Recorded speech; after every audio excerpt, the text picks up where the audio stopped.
Good morning, I'm Brendan Homan coming to you from Toowoomba, the capital city of the world. And today it's quite a wet capital city of the world. I quite often get asked by investors thinking about selling their tenanted properties, is it better to sell with or without a tenant in their property?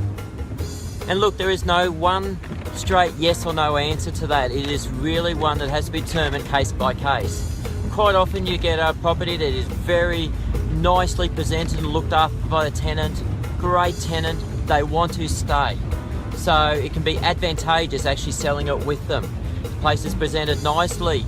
A lot of investors look at that and say, hey, there's already a great tenant in place, so that's quite attractive to them. So we have a win-win-win. We have a win for the seller.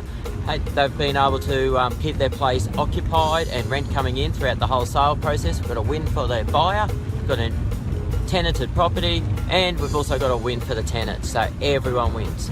But then sometimes you get properties which look, can be nice and neat and tidy, but sometimes they're very cluttered. The tenant has a lot of extras, or just getting arrangements for access with the tenants in place and whatnot, because really you want to try and do inspections when the tenant or the owner's not at home if possible. So sometimes those things aren't possible. While they're great tenants, the property's not necessarily presented in its best light. And in those situations, possibly it's better off to sell it vacant.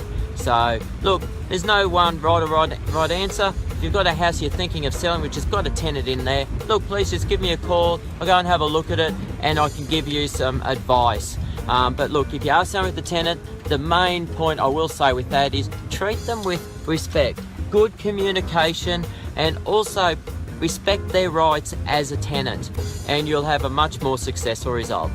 I'm Brendan Homan from Remax Success.